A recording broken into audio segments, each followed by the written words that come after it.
Bien, hermanos, vamos a entrar en una etapa, en una parte del estudio de la palabra del Señor que tiene que ver con la identidad que tenemos nosotros en Cristo Jesús. ¿Ya? ¿Qué somos delante del Señor? ¿Cómo nos ve Dios? ¿Cuál es nuestra identidad en Cristo? Es lo que vamos a estar viendo en este mes y sobre todo nuestra posición delante del Señor, siendo siervo eficaz. Y justamente vamos a hablar acerca del servicio, ¿no? Porque el servicio es lo que Dios espera de nosotros.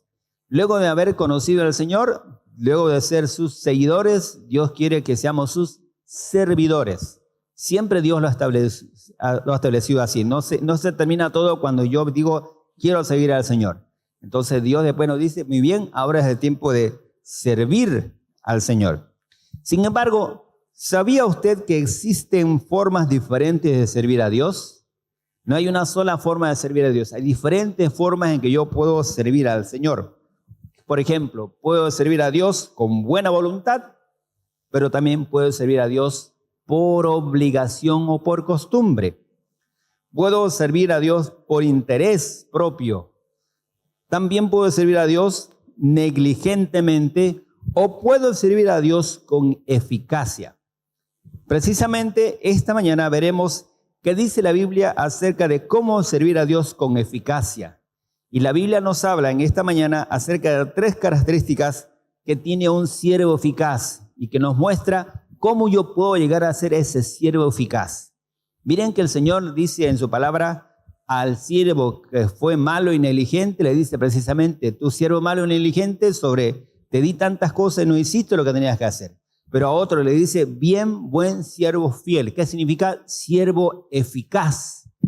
¿Ya? Siervo eficaz que hace las cosas como si fuesen de él y que siempre quiere hacer las cosas de manera correcta, mucho más allá de lo que su amo le ha pedido. Eso es siervo eficaz. La eficacia es mucho más profunda y mucho más abarcadora que la eficiencia. Yo puedo ser eficiente, pero no ser eficaz, ¿no? Es que la eficacia va un paso más adelante. Si a mí me dicen, por ejemplo, usted meta estas 30 sillas a esta habitación, yo puedo meter las sillas a la habitación, soy eficiente, las metí las sillas.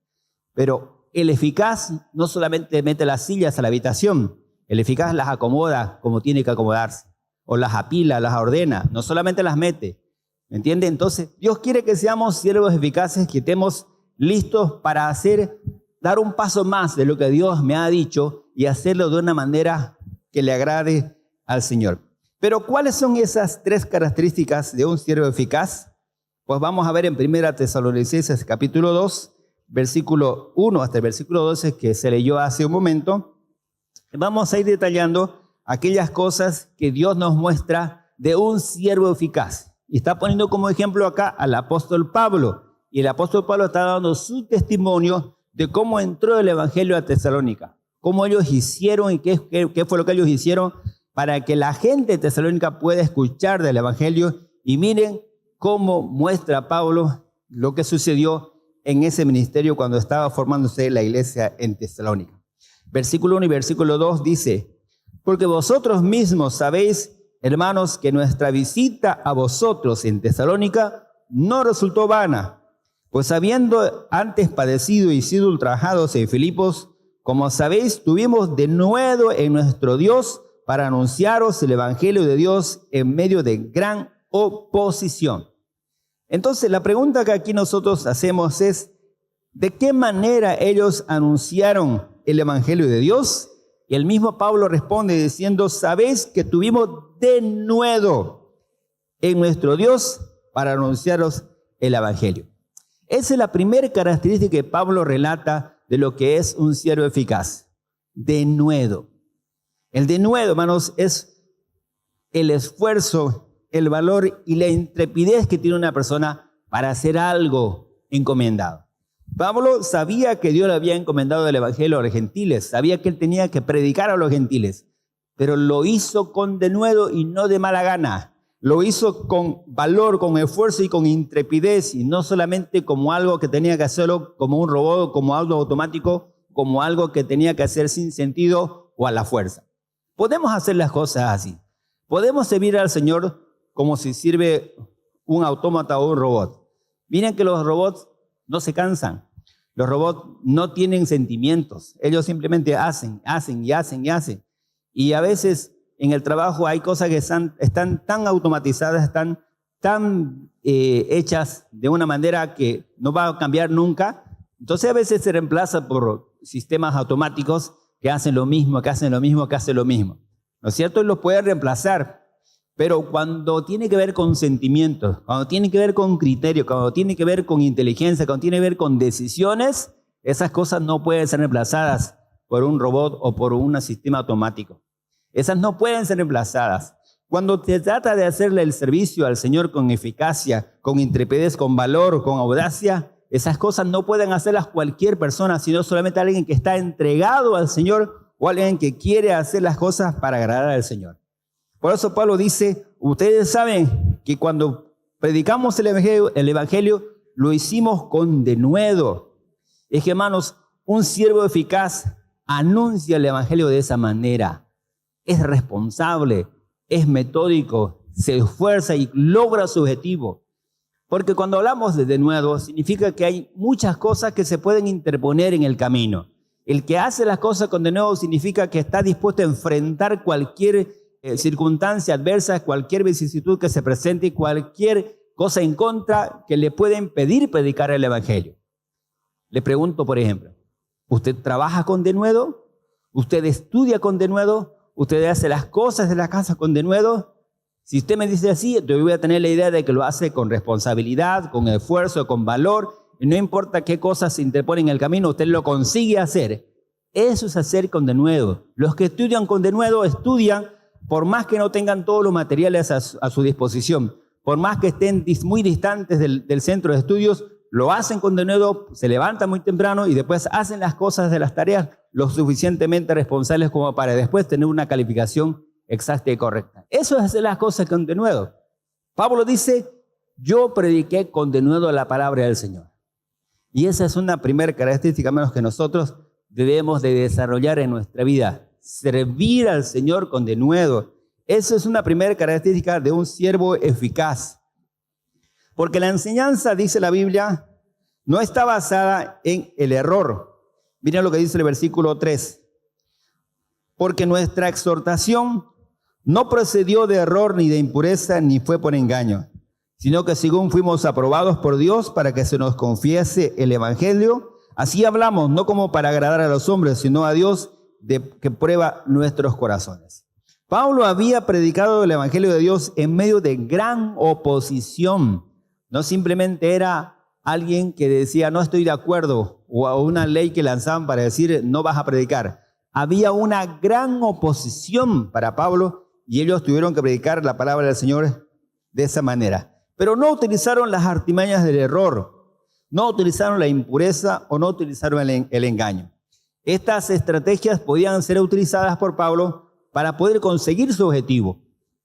Para Pablo no funcionaba el eslogan maquiavélico, el fin justifica los medios. No, el fin no justifica los medios, sino más bien que el Señor quiere que nosotros hagamos las cosas como Él las está pidiendo. El error. Mucha gente utilizaba el error, es decir, enseñaba cosas equivocadas para su conveniencia. Utilizaban artimañas erradas o erráticas para que así poder tener la gente a su merced y así, por supuesto, tener la posibilidad de tener más adeptos en sus filas. Pues Pablo no utilizaba el error.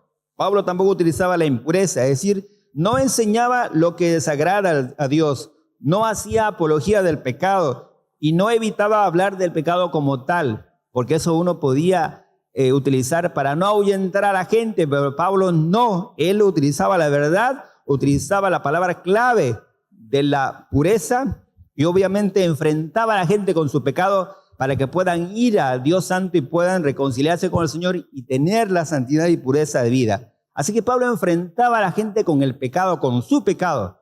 En algunas ocasiones los apóstoles le dijeron a los sacerdotes y a los fariseos al Cristo que ustedes mataron. Y la gente ahí se enardecía porque Pablo los acusaba, o más bien en este caso Pedro y Juan los acusaban y le decían ustedes mataron. Lo confrontaban con su pecado. No le envolvían en un papel celofán o no hacían las cosas más livianas como para que ellos no puedan ser ahuyentados. En este tiempo, hermanos, Lastimosamente, la predicación de muchos predicadores se diluye con el humanismo, se diluye con otras filosofías y se dice no hay que hablar del pecado abiertamente, no hay que llamarle pecado, hay que llamarle error. No hay que decirle que el hombre es malo, sino que más bien que el hombre está trabajando con su maldad para poder controlarla. Y mucha gente se deja envolver en este sistema para no hablar directamente lo que la palabra dice, que el hombre es pecador, es perverso y está separado del Señor. Pablo no hacía eso.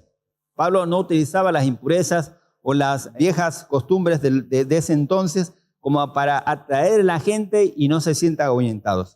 Pablo hablaba mucho acerca de estas cosas, pero también dice que Pablo no utilizaba el engaño, no enseñaba con mentiras, no tergiversaba la palabra de Dios, no utilizaba esas astucias para que la gente pueda ser atrapado y pueda ser manipulado y usado la palabra del Señor para que así puedan quedar como adeptos en sus filas. Hermanos, como siervos eficaces nosotros tenemos que enseñar la palabra sin error, tenemos que hablar del pecado y tenemos que no usar el engaño o las astucias para que así poder tener mucha gente escuchándonos. No tenemos que hacer o caer como cayó la mujer en Génesis capítulo 3 del 1 al 6. Por favor, nos muestra cómo la mujer fue engañada. Dice la palabra del Señor, la serpiente era astuta, más que todos los animales del campo que Jehová Dios había hecho, la cual dijo a la mujer, ¿con que Dios os ha dicho, no comáis de todo árbol del huerto? Y la mujer respondió a la serpiente, del fruto de los árboles del huerto podemos comer, pero del fruto del árbol que está en medio del huerto, dijo Dios, no comeréis de él, ni le tocaréis para que no muráis. Entonces la serpiente dijo a la mujer, no moriréis, sino que sabe Dios que el día que comáis de él, serán abiertos vuestros ojos y seréis como Dios, sabiendo el bien y el mal. Y vio la mujer que el árbol era bueno para comer y que era agradable a los ojos y árbol codiciable para alcanzar la sabiduría, y tomó de su fruto y comió y dio también a su marido, el cual comió así como ella. La mujer fue vilmente engañada. Porque la mujer creyó en esa historia, en esa afirmación de Satanás que dice, sabe Dios que el día en que comáis de él, serán como Dios sabiendo el bien y el mal. Y eso era mentira. Porque no iban a poder ser como Dios. Y eso descubrió la ambición y lo que tenía en el corazón la mujer. Cuando las personas utilizan la palabra del Señor para torcerlas y engañarlas, eso es algo que realmente es muy peligroso. No tenemos que ser como la mujer dejándonos engañar por diferentes doctrinas, por diferentes olas de pensamientos o filosofías para no caer en lo que cayó la mujer, en la desobediencia al Señor. Y hoy día hay muchas doctrinas que han salido al mundo para poder engañar a la gente y lastimosamente se utilizan las mismas escrituras para poder engañar a la gente. No es algo nuevo esto de usar las escrituras para engañar a la gente. Ya lo hizo Satanás. Mateo capítulo 4, 1 al 12 nos muestra cómo el diablo también, así como lo hizo con la mujer, intentó también hacerlo con Jesús en 3 ocasiones cuando llegó al desierto, cuando en el desierto se encontró con Jesús y con mucha hambre le ofrece y le pide que convierta las piedras en pan para que sacie su comida, su hambre, ¿no es cierto? Y después, ¿qué más pasa? Lo lleva a un lugar donde él tenía que lanzarse para que Dios lo cuide y lo guarde. Y después lo lleva a un lugar donde le muestra todas las glorias del reino de todas las naciones. Le dice, si postrado me adores 1 minuto y yo te voy a dar todas estas cosas. Y en todas esas cosas, en todas esas tentaciones, Satanás utiliza la palabra del Señor. Porque dice, escrito está y escrito está, ¿no? Y el Señor se da cuenta y no es engañado porque conoce el sentido de las escrituras y refuta también a Satanás con otra escritura para que quede claro que él no va a ser engañado. Hermanos, no es garantía que las personas utilicen la Biblia y decir, pero si está en la Biblia, pero si lo dijo en la Biblia. Hay que leer el contexto, hay que saber entender la parte principal de lo que se está enseñando para no dejarse engañar y no caer en las artimañas de Satanás y hacernos hacer cosas que realmente no agradan al Señor. Dios quiere que estemos preparados, y así como Jesús no fue engañado, pues más bien descubrir el engaño y denunciar a aquel que está haciendo las cosas para desagradar al Señor. Hermanos, si nosotros anunciamos la palabra con denuedo, vamos a saber usarla, vamos a saber anunciarla, vamos a saber cuál es el error, cuál es la mentira, cuál es lo que está mal. Y tenemos que prepararnos para anunciar la palabra con denuedo. Si usted quiere hablar la palabra del Señor de esa manera, gracias al Señor tenemos, hermanos, en la iglesia muchas clases de discipulado y vamos a tener muchas otras más para adelante para que nosotros estemos preparados para hablar así al Señor y nadie nos puede engañar, sino que más bien podamos así estar listos para comunicar la palabra del Señor con denuedo. La enseñanza, hermanos, que es realmente del Señor procede y se basa en Dios. No se basa en autoridad humana y no se basa más bien en el humanismo, sino se basa en lo que Dios ha establecido para que nosotros podamos así avanzar en nuestro conocimiento. En el versículo 4 que ya leímos nos habla precisamente de esto, ¿no? De que nosotros fuimos aprobados por Dios para que se nos confiase el evangelio y así hablamos no como para agradar a los hombres, sino a Dios que prueba nuestros corazones. Entonces la gente se va a dar cuenta que la enseñanza que nosotros estamos dando procede de Dios y no de pensamiento humano. Que no son nuestros propios pensamientos, sino que es lo que la palabra de Dios está estableciendo y nosotros simplemente lo estamos transmitiendo, nada más. Somos transmisores de su palabra. No somos inventores, no somos personas que tienen una nueva interpretación. Simplemente transmitimos la palabra y la gente se da cuenta que esa palabra, que esa enseñanza proviene de Dios, no del hombre. Proviene de Dios y no de una persona en particular. Esa palabra tiene poder. Así predicó Pablo en Tesalonicenses, con palabra de poder, que la gente se da cuenta que no venía de él, sino que venía de Dios directamente, y cómo sanaba y cómo confrontaba a la gente con el pecado, cómo convertía a la gente. Pero no era Pablo, era la palabra que él profería del evangelio, pero con todo denuedo. Qué importante es el denuedo en un siervo eficaz. Y en el siguiente versículo nos muestra la diferencia entre una enseñanza humana y una que procede de Dios. Miren, en el siguiente versículo dice, versículo 5 en adelante, porque nunca usamos de palabras lisonjeras, como sabéis, ni encubrimos avaricia, Dios es testigo, ni buscamos la gloria de los hombres, ni de vosotros, ni de otros, aunque podíamos seros carga como apóstoles. Antes fuimos tiernos entre vosotros como la nodriza, que cuida con ternura a sus propios hijos. La enseñanza humana entonces siempre usa lisonjas, es decir, habla de lo bueno que hace el hombre y no hace énfasis en su depravación. Siempre hace cosas como para que la gente quede endulzados sus oídos y quede lindo el mensaje y no se vea confrontado con su pecado. Pero Romanos 3, del 10 al 18, dice que el hombre no tiene nada bueno en sí. Dice la Biblia, no hay justo ni uno solo, no hay quien entienda, no hay quien haga lo bueno, no hay quien busque a Dios, todos se perdieron a una sola. Así Dios dice acerca del hombre. Por lo tanto, no tenemos que usar lisonja ni decir el hombre es bueno, el hombre es alguien que por sí solo va a poder resolver sus problemas, sus pecados y al final va a poder tener un sistema de cosas que va a poder vivir feliz y sin problemas.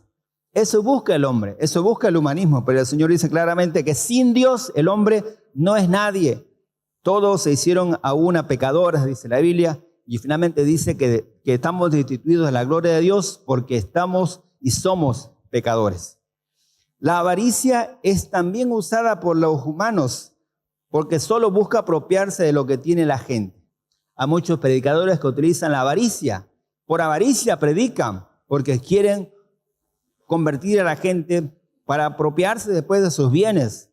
Hay mucha gente que para ir al cielo le promete ciertas o le pide ciertas cosas para garantizar el cielo. Ya desde el tiempo antes, en la Edad Media, se empezaron a hacer ese tipo de transacciones.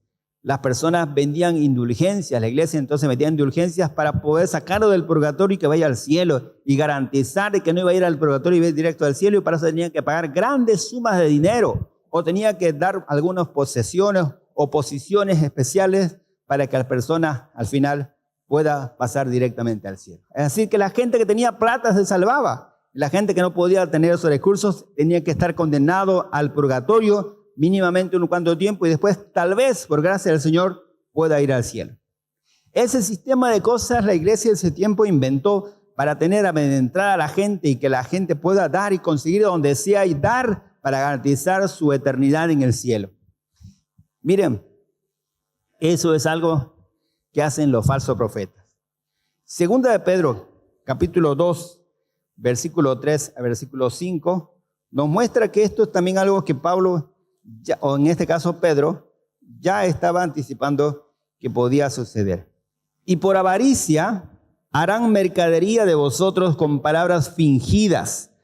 Sobre los tales ya de largo tiempo la condenación no se tarda y su perdición no se duerme. Porque si Dios no perdonó a los ángeles que pecaron, sino que arrojándolos al infierno los entregó a prisiones de oscuridad para ser reservados al juicio, y si no perdonó al mundo antiguo, sino que guardó a Noé pregonero de justicia con otras 7 personas, trayendo diluvio sobre el mundo de los impíos, y si condenó por destrucción a las ciudades de Sodoma y Gomorra, reduciéndolas a ceniza, poniéndolo de ejemplo a los que habían de vivir impíamente, y libró al justo Lot abrumado por la nefanda conducta de los malvados, aunque este justo que moraba entre ellos afligía cada día su alma justa, viendo y oyendo los hechos inicuos de ellos, sabe el Señor librar de tentación a los piadosos y reservar a los injustos para ser castigados en el día del juicio.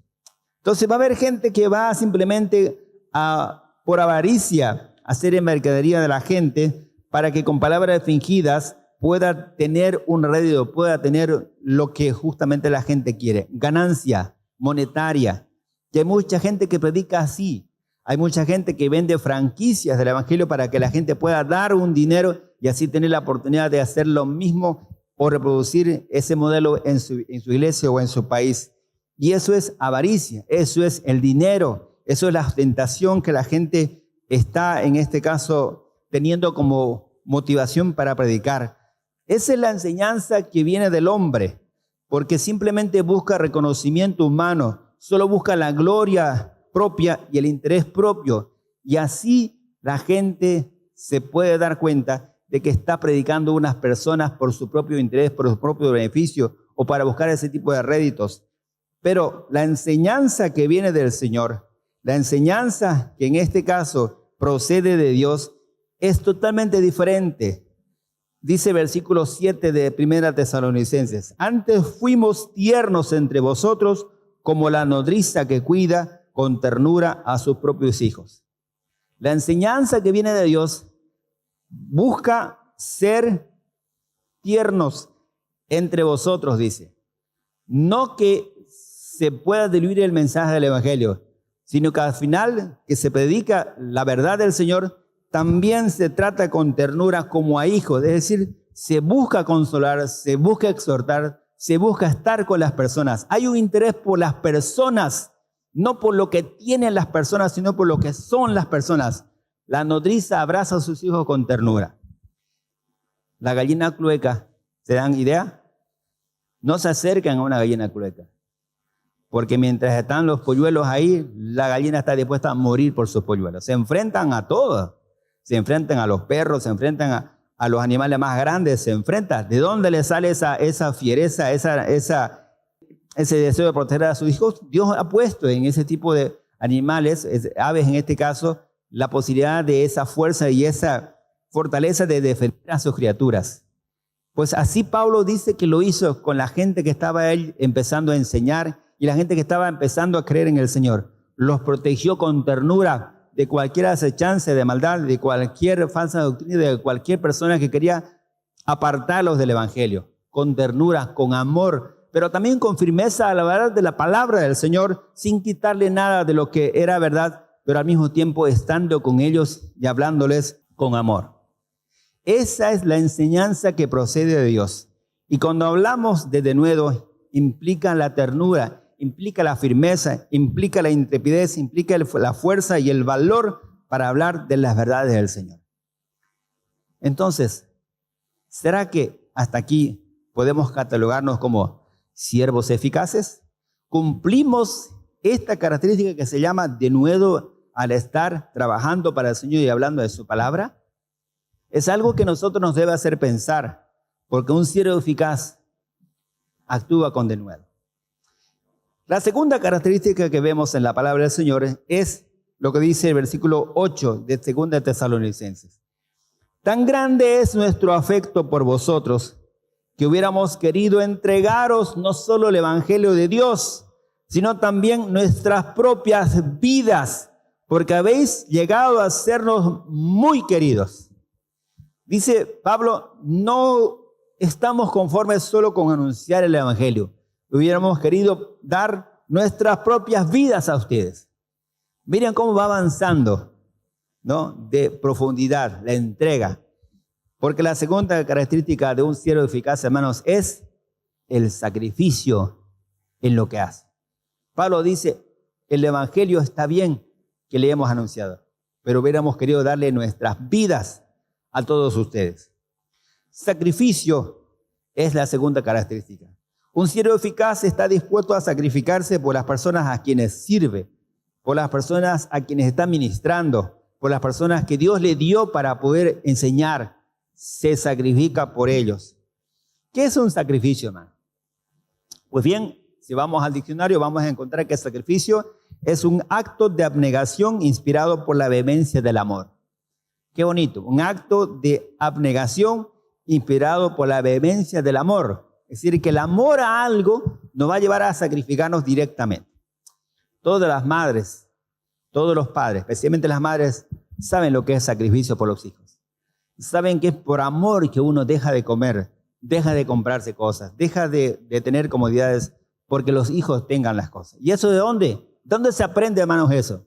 No se aprende, eso nace, eso Dios ha puesto en nuestros corazones como para decir yo me sacrifico con mis hijos, y no es en ninguna manera la idea de después, cuando ellos sean grandes, representarle y decir, mira, yo por ti me he sacrificado, aquí está mi cuenta, págame lo que me debes. Si no, no hubiera sacrificio. Nadie cobra a sus hijos las cosas que ha hecho, hermano, ni está con una cuenta ahí para cobrárselas cuando sean profesionales. Porque lo hacemos por amor. Porque el sacrificio es natural. Porque amamos a esas personas. Por eso hay un sacrificio. Si usted ama a alguien o ama a las personas de una manera natural, naturalmente va a venir un deseo de sacrificio. Dice Pablo, hubiésemos querido dar nuestras vidas por ustedes. Sacrificio.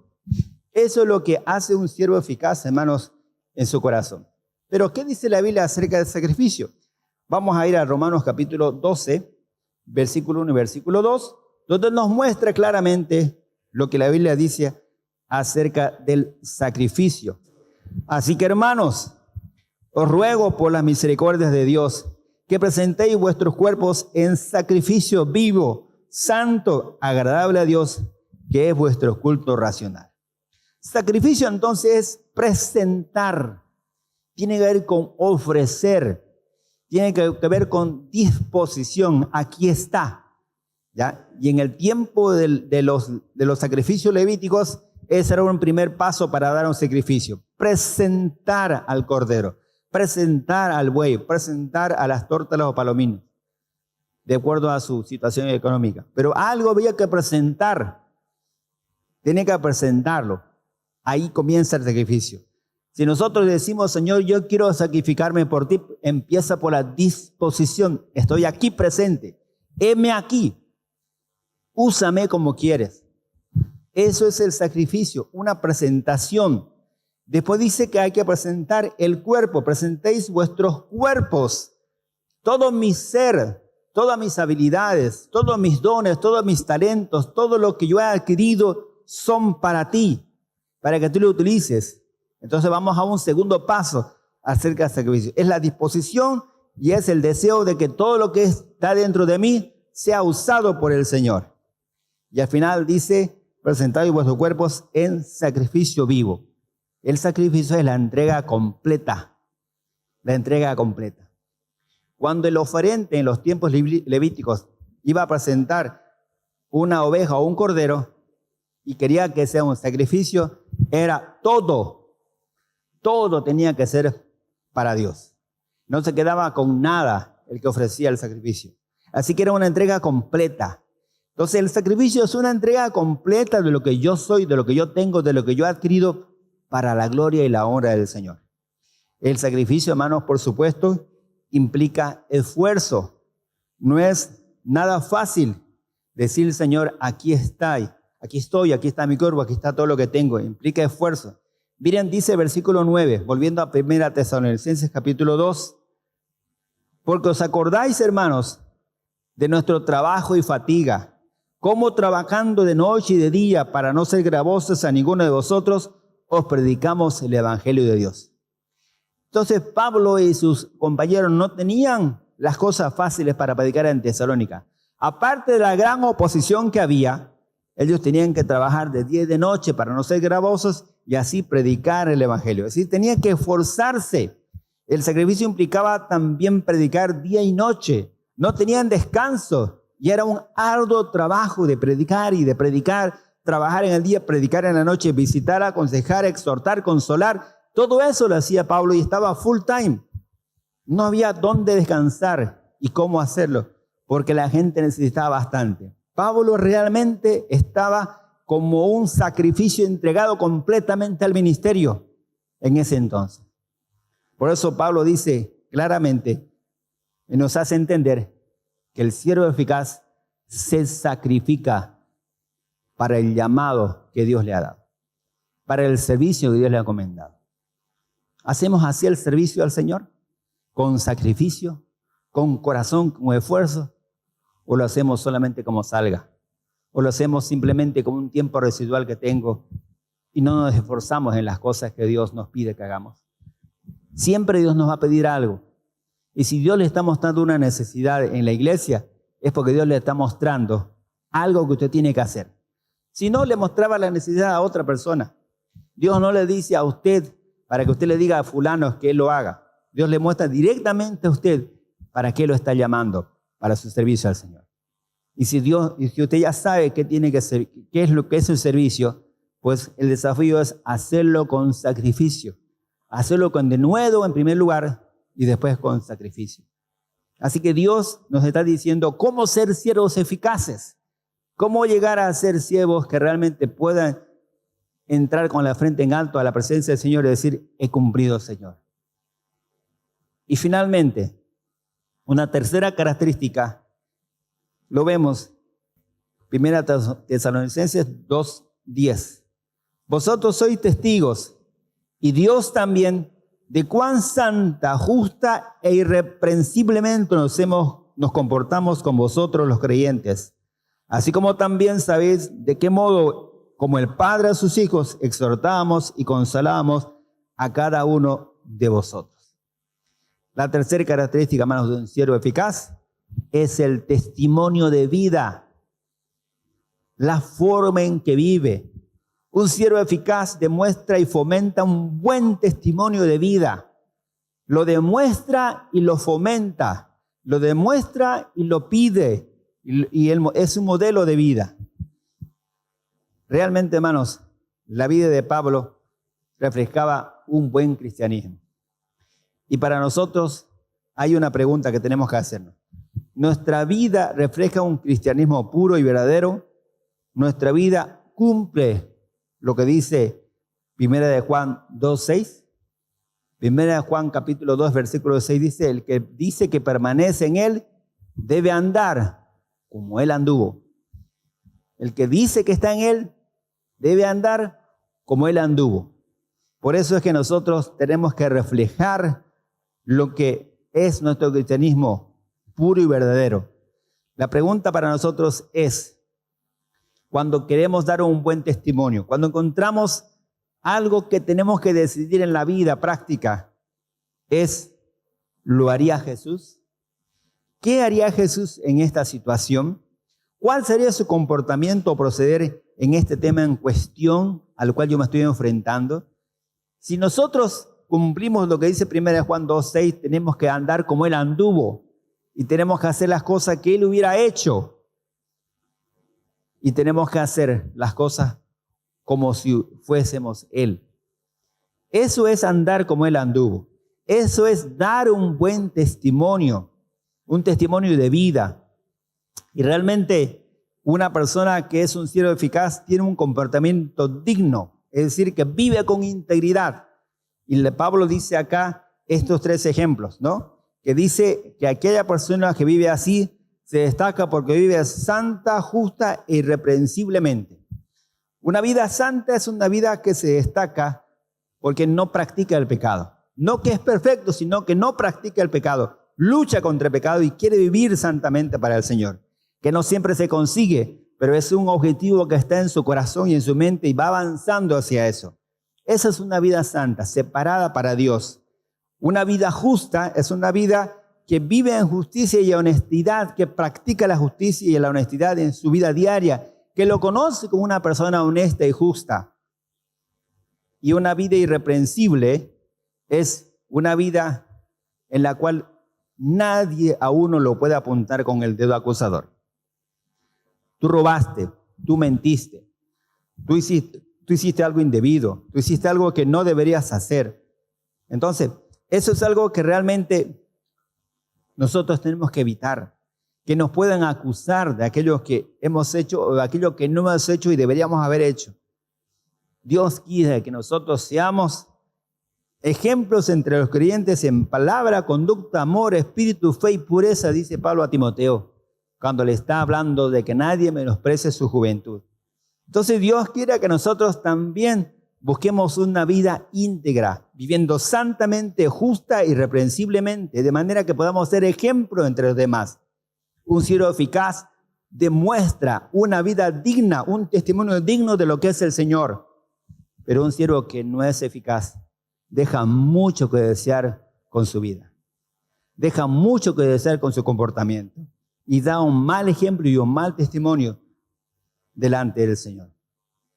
Más bien, un siervo eficaz que tiene un comportamiento digno, en vez de andar en estas cosas, dice la palabra del Señor, que exhorta y consuela. Dice que claramente os exhortábamos y consolábamos a cada uno de nosotros. La exhortación y la consolación es lo que nosotros tenemos que hacer como siervos eficaces. Buscar consolar, buscar exhortar, buscar animar a la gente para que pueda volver al Señor.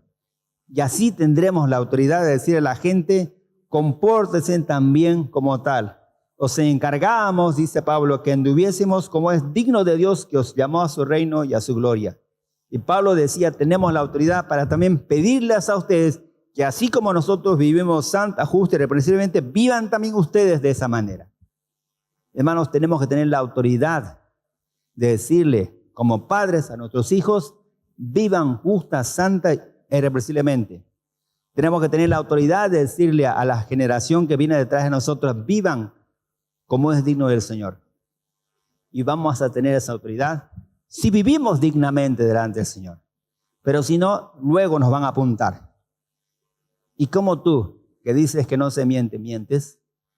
Los niños se dan cuenta cuando van creciendo. Se van dando cuenta de las incoherencias y de la diferencia entre lo que nosotros hablamos y lo que nosotros hacemos. Y todos después se dan cuenta que una vida íntegra es una vida que está coherente con todo lo que dice y todo lo que enseña. Hermanos, como siervos eficaces, demos buen testimonio a toda la gente que está a nuestro alrededor y así Dios estará contento. Así Dios estará diciendo qué siervos eficaces que tengo en la iglesia de Cristo Rey. Y qué desafío tan grande para nosotros llegar a ser aquello. A todo esto, hermanos, déjenme hacer una pregunta final. ¿Se considera usted un siervo eficaz? ¿Habla usted con denuedo la palabra del Señor? ¿Se sacrifica usted por los demás en el ministerio? ¿Refleja un buen testimonio donde sea que se encuentre? ¿Desea usted ser un siervo eficaz? Si se da cuenta que no lo es, ¿desea ser un siervo eficaz para el Señor? Déjeme decirle que Dios quiere que nosotros seamos siervos eficaces, que nos transformemos en siervos de esa manera. Él quiere que nosotros hagamos un compromiso con Él. Reconozcamos que nos falta para ser siervos eficaces, pero que también le pidamos al Señor hoy mismo que podamos empezar a hacerlo. Que podamos empezar a prepararnos, que podamos empezar a trabajar arduamente por el Señor y vivir para la gloria y la honra del Señor íntegramente. De esa manera avanzaremos y un paso más hacia lo que el Señor quiere que haya en la iglesia Cristo Rey. Siervos eficaces que hablen su palabra con denuedo, que se sacrifiquen y que den un buen testimonio para la gloria y la honra de nuestro Dios. Amén. Que Dios, hermano, nos bendiga y que Dios pueda sembrar en nuestros corazones este deseo de ser verdaderos siervos eficaces para el Señor. Vamos a orar. Bendito Padre Celestial, te queremos dar gracias. Gracias, Señor, porque tú eres el que siembra tu palabra en nuestros corazones y queremos ahora hacer un reconocimiento, Señor, de que nos falta mucho para ser siervos eficaces, como lo fue el apóstol Pablo y sus compañeros. Frente a mucha oposición, ellos predicaron tu palabra como hoy lo hemos visto, con denuedo, con sacrificio y con buen testimonio. Señor, queremos seguir ese modelo. Y parte, Señor, porque hoy reconocemos, Señor, que necesitamos de tu ayuda, de tu transformación, para llegar a ser siervos eficaces en cualquier lugar en el cual yo esté todos los días, Señor. En el trabajo, en el lugar de estudios, en la calle, donde sea que tú, Señor, me lleves. Que esta semana, Señor, pueda yo hablar de tu palabra. Que esta semana, Señor, pueda yo dar un buen testimonio. Que esta semana, Señor, pueda yo hacer las cosas con bastante sacrificio, con un corazón grande, por lo que tú me has dado, Señor, para hacer. Amado Señor, bendice nuestro trabajo, bendice nuestros estudios y bendice también nuestras vidas, para que a través de ella la gente pueda ver a un siervo eficaz. Padre Celestial, queremos darte gloria y honra, Señor, y que levantes tú a la iglesia, para que de la iglesia, Señor, salgan muchos siervos eficaces. Señor, queremos que tú trabajes en nuestro corazón, porque queremos ofrecértelo, Señor, y que tú, Señor, los moldees para gloria y honra tuya.